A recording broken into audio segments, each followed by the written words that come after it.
जब साथ देवे ना रहे, जब साथ देवे ना रहे, तब प्यार काहे कइला तू, पल पल तड़पे दिल, रोवे अखियां,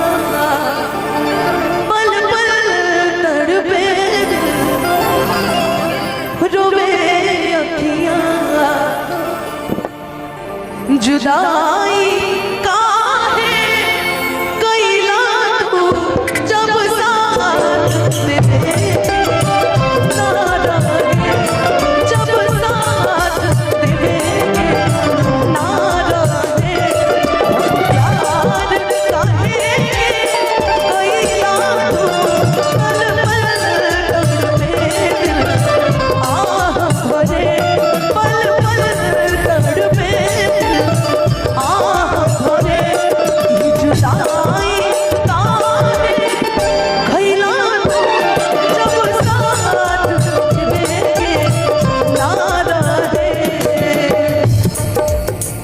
और कहे के बा संतोष बबुआ सनहिया लगा सनहिया लगा और के करा पकड़ उत्कर्ष जी नजरिया चुरा बहुत बात हो सनहिया लगा बहुत बात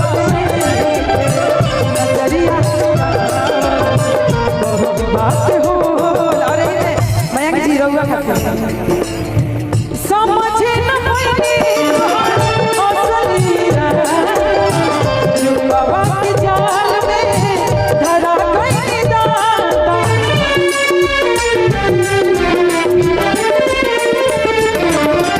समझे न पाई असलिया रूपवा के जाल में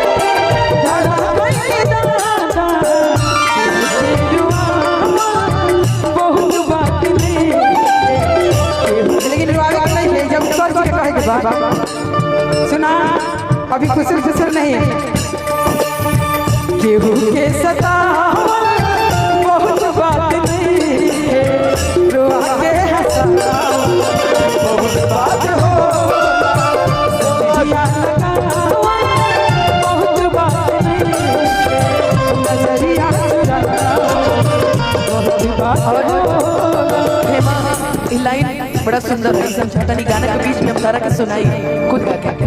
बाकी यार एक रूम मुझको भोजपुरी सेट सब बड़ा निमन लगेला, ये अलग बात बाकी भाव अलग अलग होला, तू उत्कर्ष खातिर गेलू हम माया खातिर गावत है ना ना रुकमा दीदी में दर्द दिखेला, ऐसा बात बाकी सुन भाई गाना में सुन। उम्र भर सो न सकेंगे किसी के हो न सकेंगे,